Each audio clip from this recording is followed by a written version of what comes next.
Hai Sobat Zarko, apa kabar semuanya? Kembali lagi di seri konten belajar geografi yuk. Tanggal 20 Mei 2002 merupakan tanggal yang bersejarah bagi Timor Leste. Negara yang dulunya bernama Timor Timur tersebut berubah statusnya dari semula merupakan provinsi ke-27 Indonesia menjadi negara yang merdeka pada hari itu.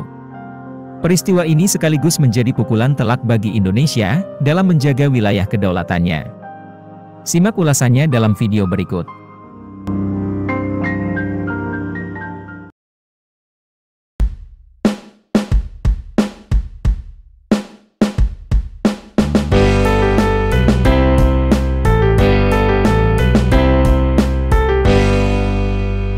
Belajar geografi, yuk!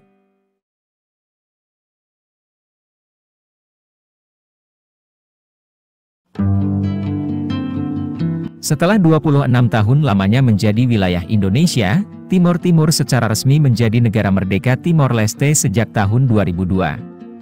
Indonesia mencatat Timor Leste sebagai bekas provinsinya, namun sebaliknya, pemerintah Timor Leste menempatkan Indonesia dalam sejarah mereka, sama seperti Portugal, yaitu sebagai penjajah.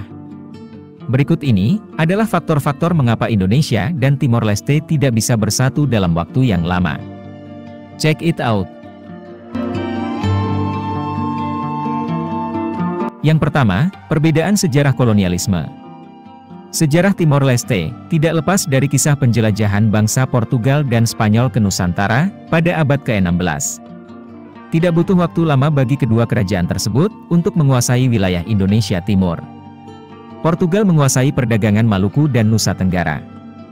Pada abad ke-19 hingga abad ke-20, posisi Portugal terdesak oleh keberadaan Belanda. Salah satu dampaknya, pada tahun 1859, wilayah Pulau Timor dibagi menjadi dua, yaitu Timor Barat untuk Belanda, dan Timor Timur untuk Portugal. Pembagian ini kemudian efektif mulai tahun 1902. Timor Timur kemudian dikenal dengan nama Timor Portugis.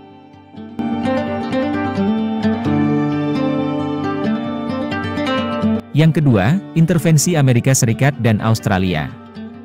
Pada tahun 1974, terjadi gejolak yang terjadi di dalam internal negara Portugal, yang dikenal dengan Revolusi Anyelir.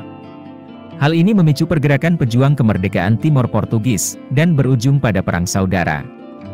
Soeharto, Presiden Indonesia kala itu, awalnya tidak tertarik dan bahkan menolak untuk menganeksasi Timor Portugis, dengan alasan minimnya sumber daya alam di sana.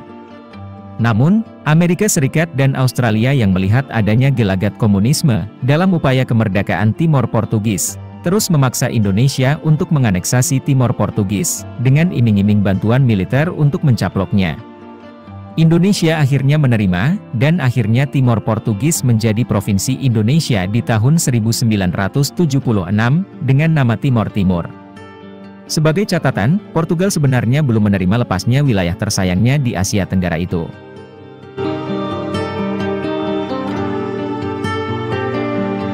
Dan yang terakhir, tindakan represif terhadap pemberontak.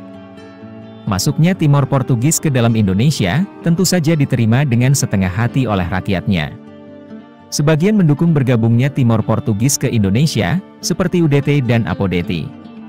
Sedangkan aliansi kiri, yaitu Fretilin yang didukung Uni Soviet dan Tiongkok, dengan tegas menolak.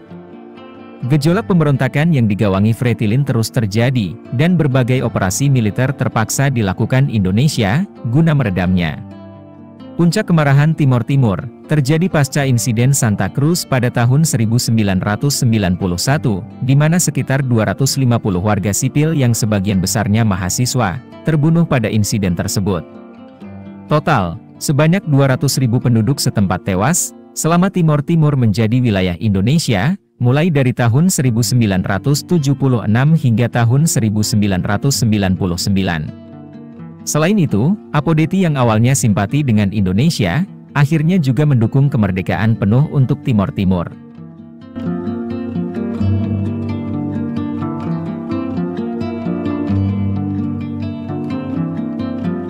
Presiden ketiga Indonesia, B.J. Habibie, kerap kali dicap sebagai penyebab lepasnya Timor Timur, karena memuluskan referendum kemerdekaan Timor Timur di tahun 1999. Namun, banyak yang tidak mengetahui bahwa alasan Habibie memutuskan itu adalah untuk menyelamatkan wajah Indonesia.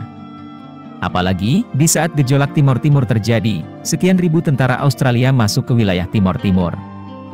Habibie tidak mau nasib 200 juta rakyat Indonesia menjadi buruk, hanya karena masuknya tentara Australia ke wilayah Indonesia.